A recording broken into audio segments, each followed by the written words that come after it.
মাত্র ৩৫ বছর বয়সে হয়েছেন মন্ত্রিসভার সবথেকে কনিষ্ঠতম মন্ত্রী। বলিষ্ঠ হাতে সামলাচ্ছেন দেশের স্বরাষ্ট্র দফতরের মতো গুরুত্বপূর্ণ দফতর। শুধু মন্ত্রিত্বই নয়, রাজনৈতিকভাবেও তিনি একজন দুঁদে রাজনীতিবিদ। কোচবিহারের দিনহাটার ভেটাগুড়ির অজপাড়াগাঁয়ে জন্ম নেওয়া ছেলেটা আজ দেশের স্বরাষ্ট্র দফতরের গুরুত্বপূর্ণ দায়িত্ব সামলানোর পাশাপাশি একই সাথে সামলাচ্ছেন যুব ও ক্রীড়া মন্ত্রণালয়ের দায়িত্ব। সেই সাথে সামলাচ্ছেন গুরুত্বপূর্ণ রাজনৈতিক দায়িত্ব। হ্যাঁ, ঠিকই ধরেছেন। আজ আমরা আপনাদের শোনাব কোচবিহার জেলার ভেটাগুড়ি গ্রাম পঞ্চায়েতের ছোট্ট বিট্টু থেকে দেশের স্বরাষ্ট্র প্রতিমন্ত্রী ও দেশের মন্ত্রিসভার কনিষ্ঠতম মন্ত্রী নিশীথ প্রামাণিক হয়ে ওঠা সেই ছেলেটার জীবনের একাধিক নানান বিষয়। সালটা 1986, জানুয়ারি মাসের 17 তারিখ। কে জানত বাবা বিধুভূষণ প্রামাণিক ও মা ছন্দা প্রামাণিকের ঘরে জন্ম নেওয়া এই সময়ের ছোট্ট বিট্টু আজ গোটা পৃথিবীতে ভারতের 130 কোটি মানুষের হয়ে প্রতিনিধিত্ব করবে। ছোটবেলা থেকেই পড়াশোনায় যথেষ্ট মেধাবী ছিলেন নিশীথ। উচ্চ মাধ্যমিকের পর দিনহাটার একটি সরকারি প্রাথমিক শিক্ষণ প্রশিক্ষণ কেন্দ্র থেকে ডিএলএড ট্রেনিং প্রশিক্ষণ নেন তিনি। পাশাপাশি অর্জন করেন কম্পিউটার অ্যাপ্লিকেশনে স্নাতক ডিগ্রি। পেশায় শিক্ষক হলেও বরাবরই বিট্টু ওরফে নিশীথের ইচ্ছে ছিল মানুষের সাথে যোগাযোগ স্থাপন করা, আর সেই সুপ্ত ইচ্ছাকেই চরিতার্থ করতে নিশীথ সেই সময়ে পা বাড়ান রাজনীতির ময়দানে। যোগদান করেন সর্বভারতীয় তৃণমূল কংগ্রেসে।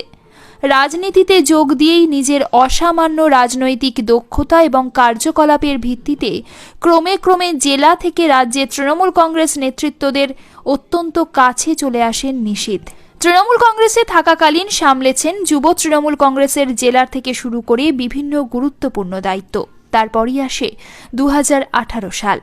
বলতে গেলে এই 2018 সালে ভেটাগুড়ির বিট্টুকে গোটা দেশবাসী এমনকি বিশ্ববাসীর কাছে নিশীথ প্রামাণিক হিসাবে পরিচিত করার একটা টার্নিং সময়।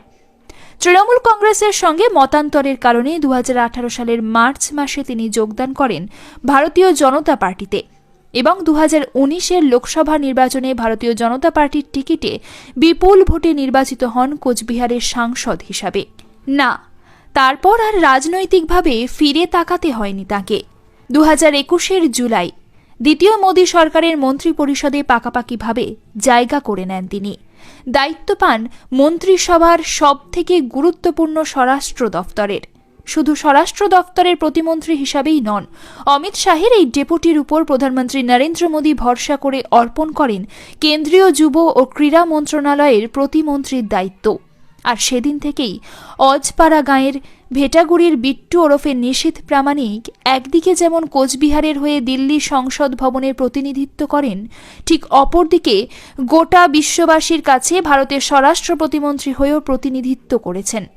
শুধু সাংসদ হিসাবেই নয়, 2021-এর বিধানসভা নির্বাচনে দিনহাটা আসনের জন্য তৃণমূলের বিধায়ক ও দাপুটে নেতা উদয়ন গুহের বিরুদ্ধেও জয়লাভ করেন তিনি, যদিও পরবর্তীতে তিনি সেই বিধায়ক পদ থেকে পদত্যাগ করেন। শুধু শিক্ষকতা বা রাজনৈতিক দূরদর্শিতাই নয়, করোনাকালীন সময়ে যখন গোটা পৃথিবীর সাথে সাথে ভারতবর্ষ স্তব্ধ হয়ে গিয়েছিল, ঠিক সেই সময় নিশীথকে দেখা গিয়েছিল নানান কর্মযজ্ঞে সামিল হতে। অন্যান্য রাজনৈতিক নেতাদেরকে নিয়ে যেমন নানান বিতর্ক রয়েছে, ঠিক তেমনি রাজনৈতিকভাবে নিশীথ প্রামাণিককে নিয়েও রয়েছে একাধিক বিতর্ক, একাধিক অভিযোগ। কিন্তু সবকিছু ছাপিয়ে নিজের পরিবার, স্ত্রী ও 2 পুত্রের দায়িত্ব পালনের সাথে সাথে তিনি এই মুহূর্তে সামলাচ্ছেন দেশের স্বরাষ্ট্র দফতর এবং যুব এবং ক্রীড়া দফতরের মতো 2টি গুরুত্বপূর্ণ দফতর। আর সেই সাথে মাত্র 35 বছর বয়সে কেন্দ্রীয় মন্ত্রী হয়ে অর্জন করেছেন মন্ত্রিসভার সবথেকে কনিষ্ঠতম মন্ত্রীর তকমা।